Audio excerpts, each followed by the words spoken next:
I can't say what was there, who was there. I can only tell you about ours. We have the biggest crowds ever in the history of politics. The largest crowd of the campaign showed up in Detroit, Michigan.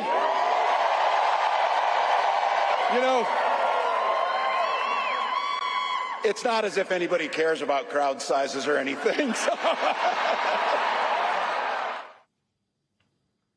Trump is bothered by the size of Kamala Harris's crowds because it's a language that he actually understands, a sign of enthusiasm more visceral and immediate than fundraising or polls.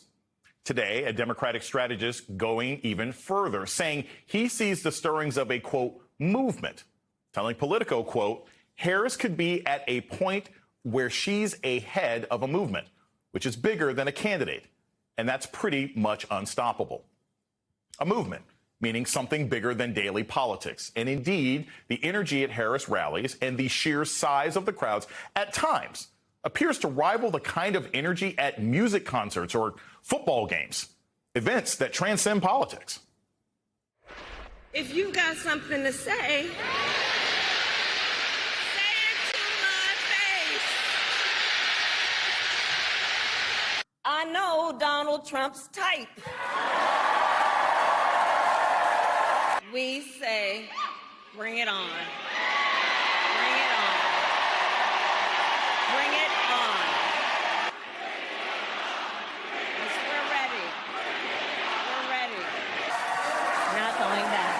We're not going back. We are not going back.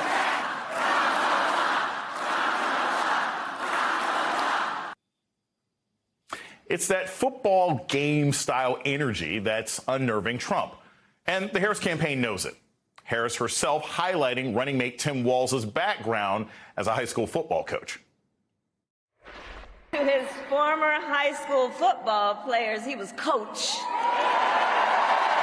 For some folks, they're just getting to know Coach Walz's story. Coach Walz taught social studies. Students voted Coach Walz the, quote, most inspiring faculty member. The kind of coach, because he's the kind of person who makes people feel like they belong. It was Coach Walz's students who actually helped him decide to run for office. Coach Walz and I may hail from different corners of our great country, but our values are the same. Under those Friday night lights, Coach Walz motivated his players to believe they could achieve anything.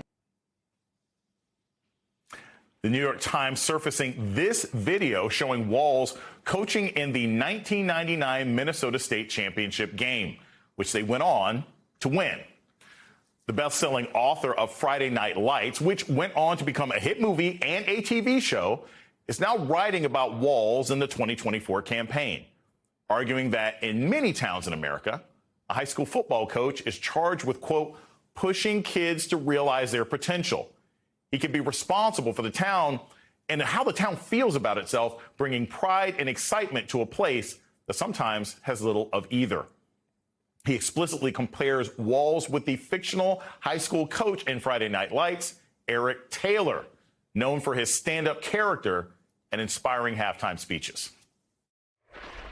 I expect you boys to go out there and not take this team lightly, because I promise you, they're going to come at you with everything they've got. I expect you boys to execute. Yes, sir. Expect you boys to play football. Yes, sir.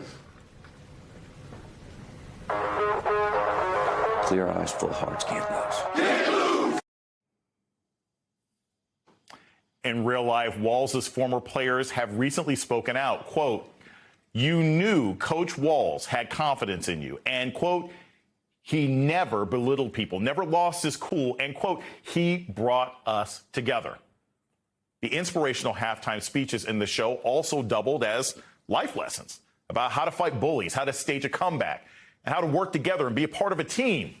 On the campaign trail, Walz is invoking some of that as well. I talk about it being halftime in America. We're a touchdown down, and I kind of like the idea of being a little bit behind. Well, I'm looking at Coach Walz right now. You build culture. You build winning. Right. People want to be a part of it. And yeah, that's the excitement. That's the excitement of what it can be. That's how I feel about our campaign. In his new piece about Tim Walz, Friday Night Lights author Buzz Bissinger writes, quote, coaching can maybe carry over into politics, not just as an approach to winning or to motivating people, but in excelling at the details and responsibilities that go beyond merely X's and O's. This game is not over. This battle is not over.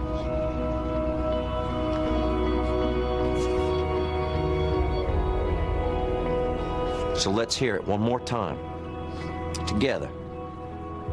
Clear eyes, full hearts. Let's go!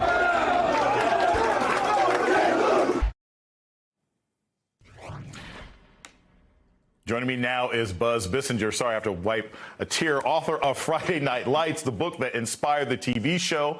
He has a new piece for the New York Times. Quote, I wrote Friday Night Lights. Here's why Coach Tim Walz stands apart.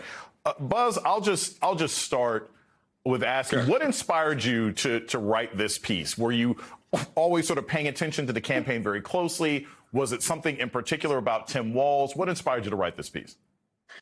Well, I mean, I certainly pay attention to the campaign. It's really when the presidential nominee Harris said the words Friday Night Lights. I mean, that kind of pricked up my ears because I did write the book and was the originator of the phrase. And as you pointed out in the previous segment, I kept hearing Coach Walz, Coach Walz, Coach Walz, Coach Walz. And first of all, he was not the head coach. So at the end of the day, he does not carry the total responsibility for the team.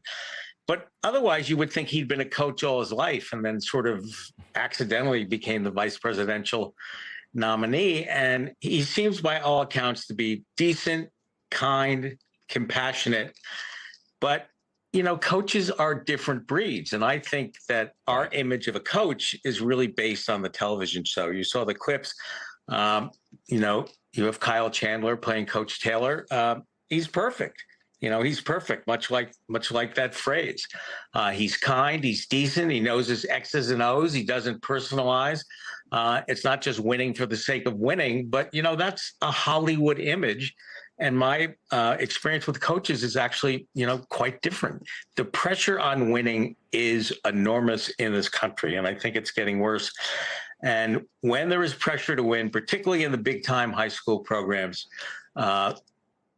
there's a likelihood you're going to cut corners because, let's face it, you don't win, you're out.